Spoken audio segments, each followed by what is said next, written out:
Alors, nous allons accueillir maintenant un membre du premier cercle de l'Institut Iliade.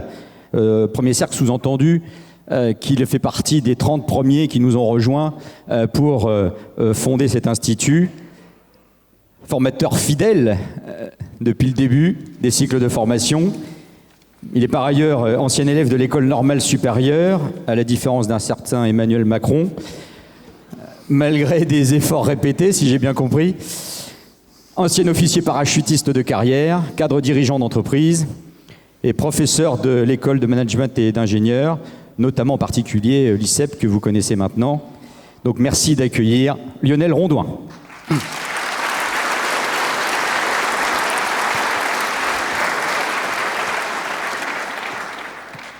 Bien, commençons par une carte postale. Les protectionnistes sont rances, frileux, repliés sur eux-mêmes, passéistes. Si l'on en croit M. Macron, le protectionnisme est la cause des heures les plus sombres de notre histoire économique. Les années 30, baliverne que tout ça, puisqu'il a été démontré depuis bien longtemps que le protectionnisme a été la conséquence et non la cause de la crise de 29. Des projets d'accord entre l'Union européenne et le Canada ou les États-Unis ont ravivé le débat. Et bien entendu, l'hystérie est totale à propos du Brexit. On va boucher le tunnel sous la Manche. Nous sommes là dans un délire intégral. Nous commerçons avec les îles britanniques depuis 4500 ans. Je veux bien croire à la dérive des continents, mais la Grande-Bretagne ne va pas déraper de 1000 km vers l'ouest. Ce délire est celui de la secte des prétendus sachants qui ont fait du libre-échangisme intégral un article de foi. C'est bien connu, le commerce est doux et pacifique.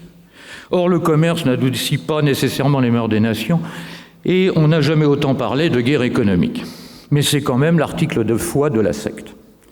Et comme c'est la seule vérité possible, il n'y a pas d'alternative. On ne peut impunément quitter l'église de bruxellologie. Le traitement des Britanniques par Bruxelles, c'est le traitement ou le jugement d'hérétique par un tribunal ecclésiastique. Ces sachants sont par ailleurs des devins surhumains. D'après eux, le traité avec le Canada produira de manière certaine une hausse de 0,15% du PIB des pays membres d'ici une dizaine d'années. C'est fort, je dirais même que c'est balèze, parce que personne ne sait prévoir pour l'année prochaine la variation du PIB de la France avec une marge d'erreur inférieure à 1%. On voit bien là le côté dérisoire de la prétention de la secte à détenir la science, la vérité unique. La réalité, c'est qu'il y a des alternatives. D'abord, le protectionnisme est utile et justifié dans certains cas. Ensuite, le protectionnisme est tout aussi moderne que le libre-échangisme.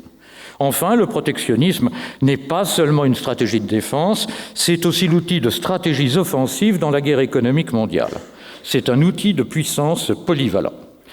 À la différence du libre-échangisme, le protectionnisme n'est pas une idéologie, c'est une boîte à outils dont le praticien politique se sert lorsque c'est nécessaire.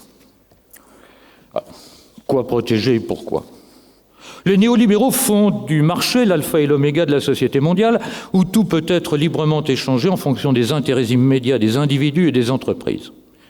Alors le premier problème, c'est que nombre d'activités économiques engendrent des externalités négatives, c'est-à-dire des conséquences néfastes sur des tiers, que ce soit des individus, des groupes ou la société tout entière. La pollution est un exemple d'externalité négative. Le transport de centaines de millions de tonnes de marchandises par des porte-conteneurs est rentable. Le transport par avion de cerises du Chili en France à Noël procure un profit. En revanche, ce sont les moyens de transport les plus polluants qui soient, et il est légitime de réguler ces activités.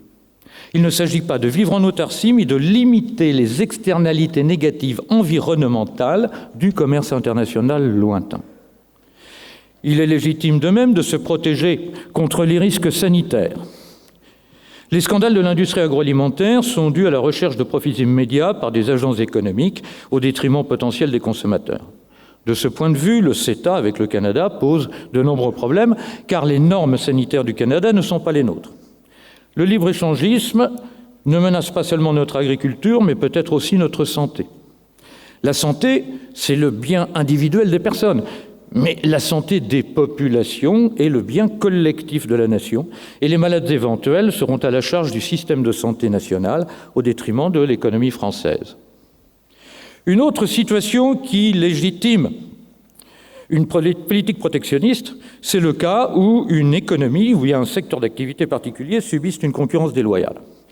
L'exemple classique en est le dumping, qui consiste à commercialiser temporairement les produits en dessous de leur prix de revient pour conquérir des parts de marché. Le plus souvent, l'entreprise qui pratique le dumping est subventionnée par son pays, par son État, dans une logique de conquête. C'est ainsi que la Chine a détruit l'industrie européenne des panneaux solaires en subventionnant ses fabricants.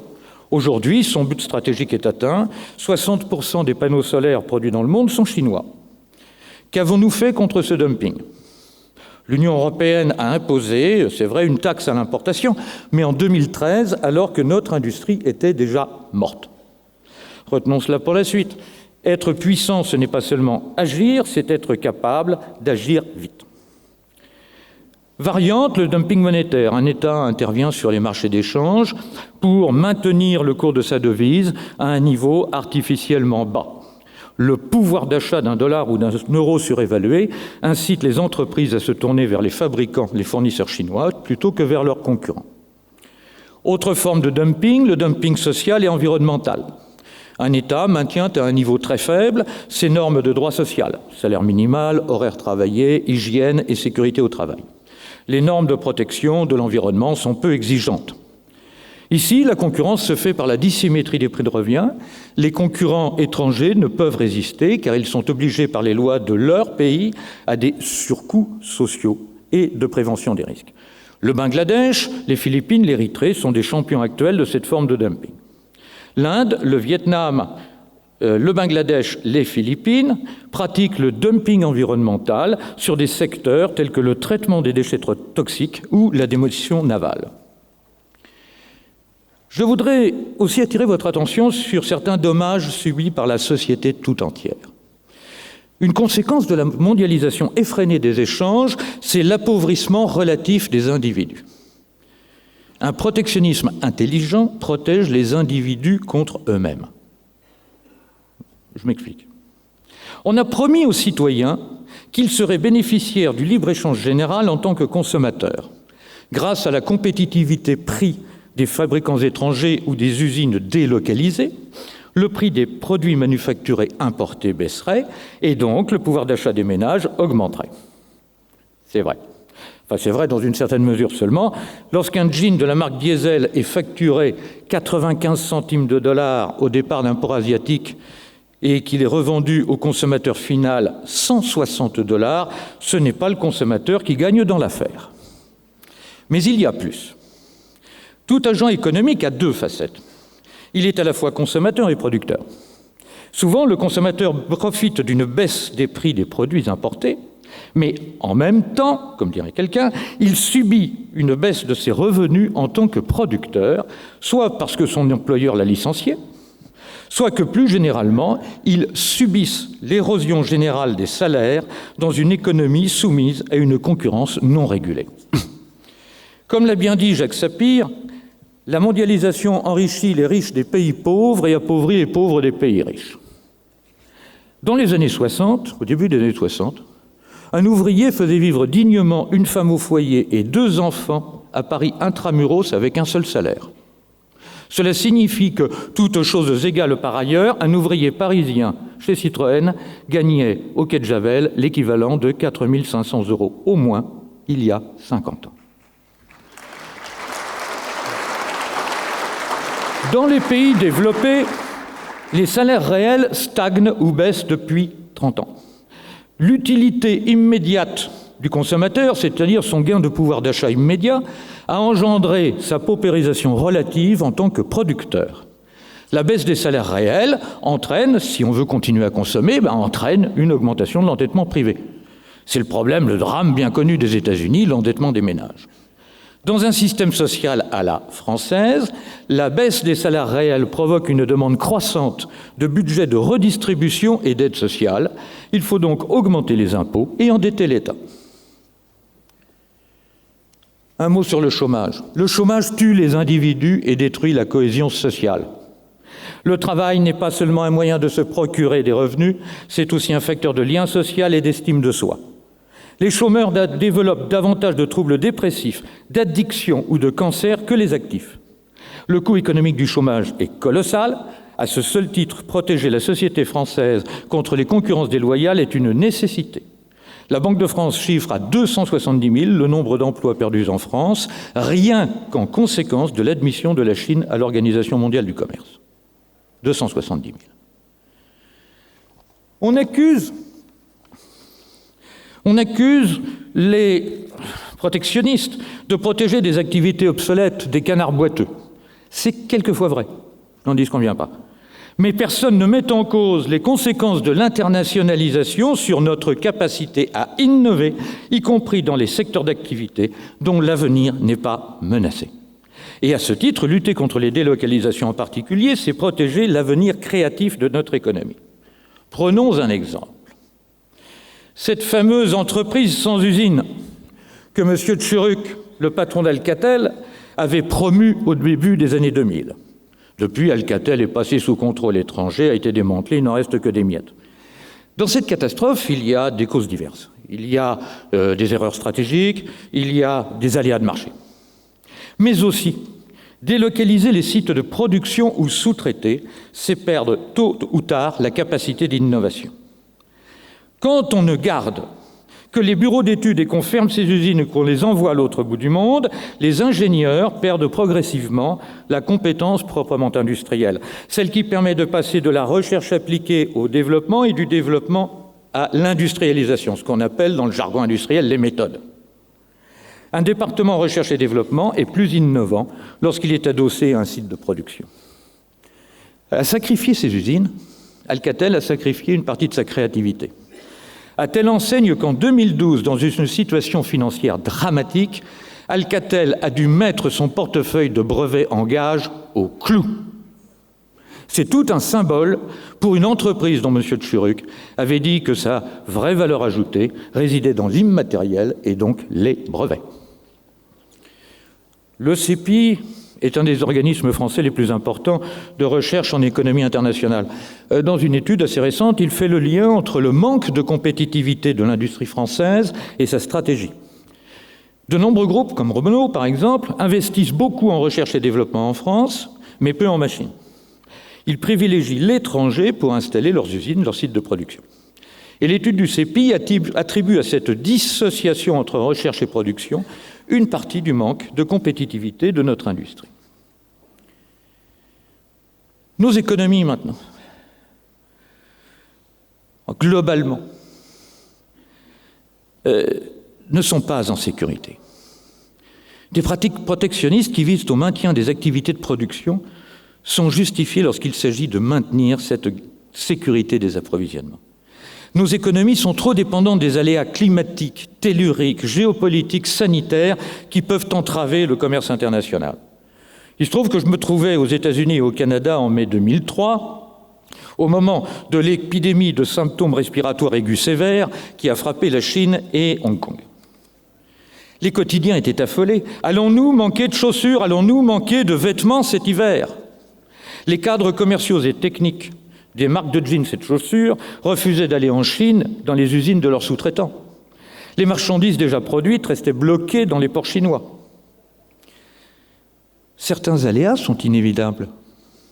En revanche, à notre époque de zéro stock et de juste à temps dans l'industrie et dans la distribution, il est évident que l'impact de ces aléas est plus important dans une économie mondialisée avec des distances et des temps de transport plus longs. Bien entendu, il faut protéger les secteurs stratégiques de l'économie. On ne peut rester une puissance économique si on n'a plus d'industrie de défense, de transport, d'énergie, de banque, mais aussi une capacité de production, en particulier d'aciers spéciaux. Et bien entendu, la nation doit maîtriser son indépendance alimentaire. À ce titre, il est légitime de protéger ces secteurs contre des concurrences déloyales ou des prises de contrôle par des intérêts étrangers. Nous avons assisté sur Alstom Energy à un hold-up.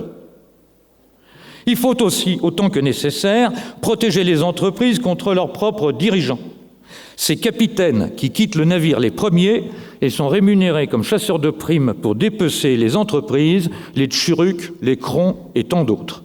Nous avons en France de si grandes écoles, mais de si faibles élites. Je voudrais vous rappeler que toute la théorie du libre-échangisme est fondée sur les postulats de l'économiste Ricardo. Les nations, dit Ricardo, disposent d'avantages comparatifs qui leur permettent de se spécialiser sur des secteurs d'activité où elles sont performantes. Elles augmentent leur production. Hop là. Il manque tout un morceau, là. Ouh. Qu'importe.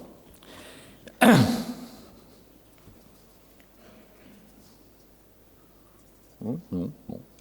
Qu'importe.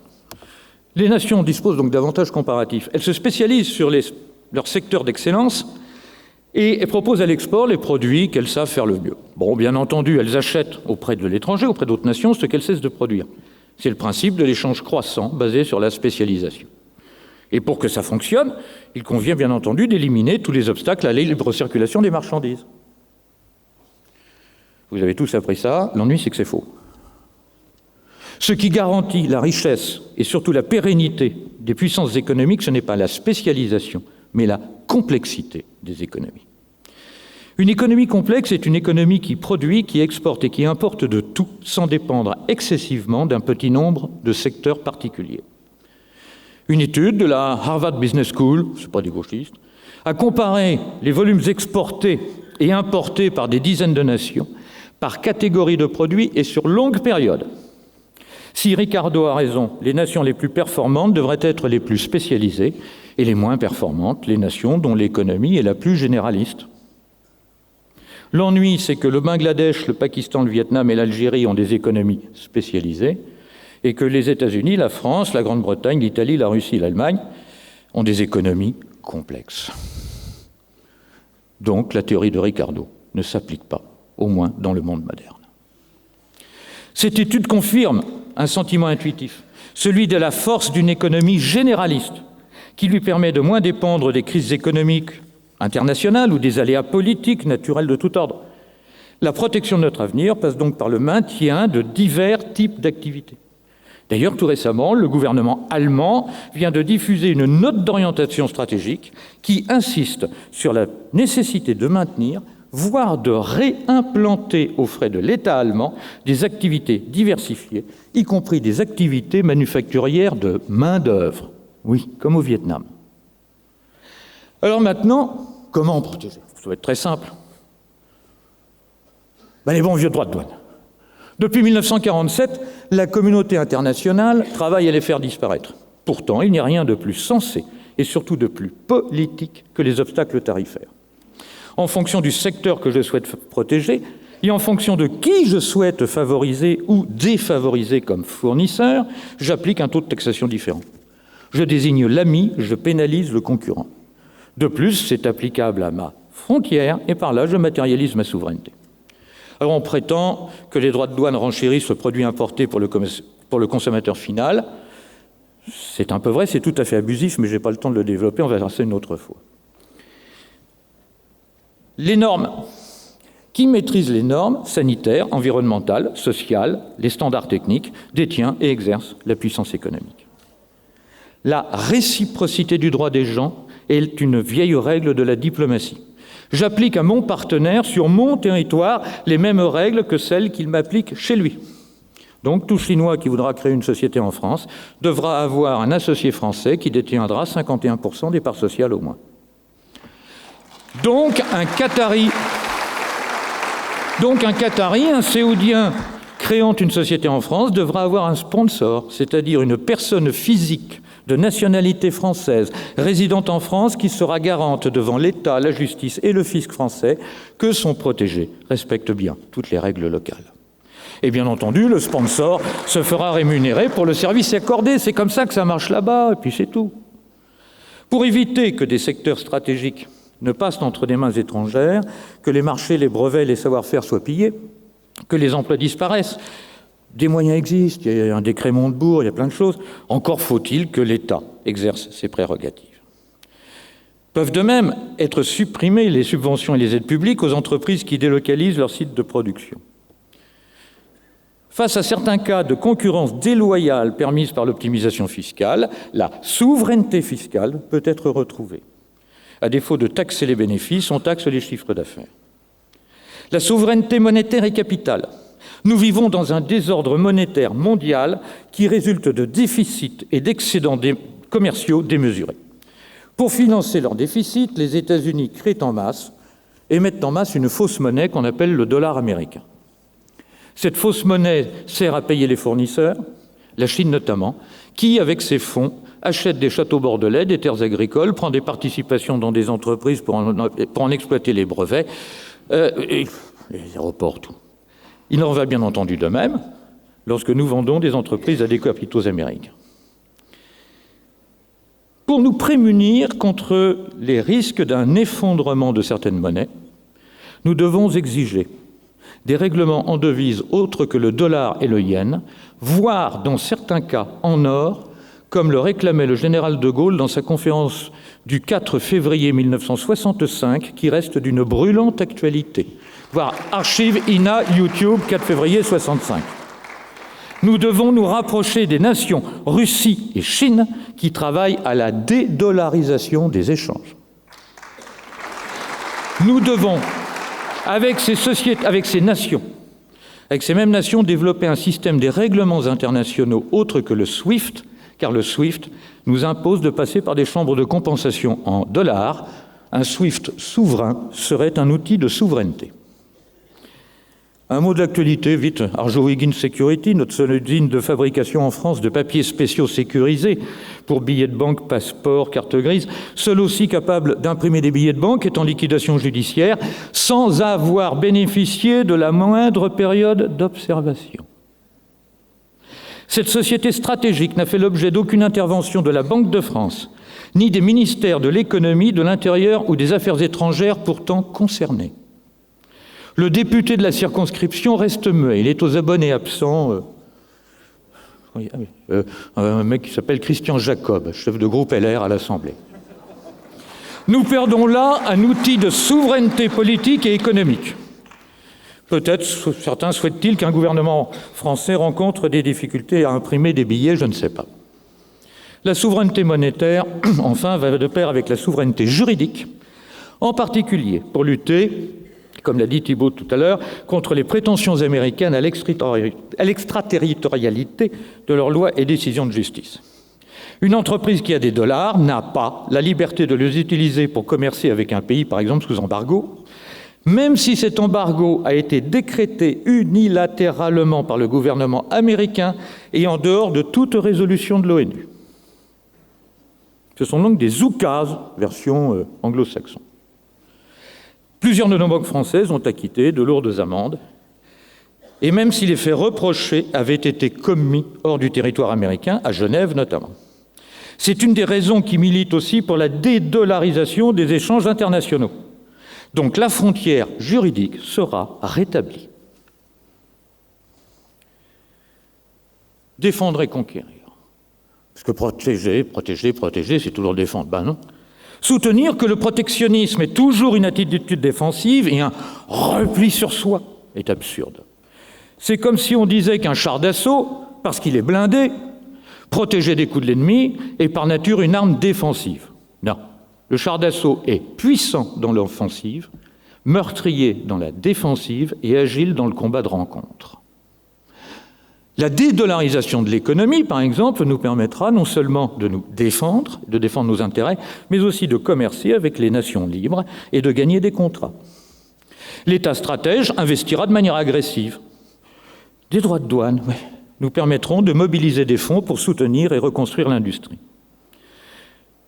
Des droits de douane de 10% sur les importations textiles coûterait seulement 66 centimes en moyenne, toutes taxes comprises, aux consommateurs français pour un jean. Quand je vous dis que c'est pas cher pour le consommateur final, les droits de douane, 10%. La même taxe rapporterait 3 milliards d'euros par an et permettrait d'exonérer l'industrie française du textile de toute charge sociale patronale et de baisser ainsi ses prix de gros de 15 à 18%. Ou bien d'investir massivement dans la rénovation d'outils de production. Cela redonnerait du souffle à une filière qui compte plus de 100 000 salariés malgré tout et permettrait de proposer au marché des produits français. Contrairement à la doxa, là je vais en choquer beaucoup, ceux qui me connaissent savent que c'est pas grave, contrairement à la doxa, l'avenir de notre économie n'est pas dans les services financiers et les services à la personne. L'avenir d'une société généraliste, d'une économie généraliste solide, est aussi dans les secteurs justement appelés primaires et secondaires, l'agriculture et l'industrie. Et d'ailleurs, parmi les services à plus forte valeur ajoutée réelle et ceux qui sont les plus pérennes, il y a les services à l'agriculture et à l'industrie. Nous pourrions donc consacrer une taxe importante sur les importations agricoles et la malbouffe industrielle au financement de la transformation du système agricole français et au financement national de la recherche, car il faut refonder l'INRA qui a été détruit par nos dirigeants, l'Institut national de recherche agronomique. Il y a une demande intérieure et internationale pour des produits nobles et de qualité.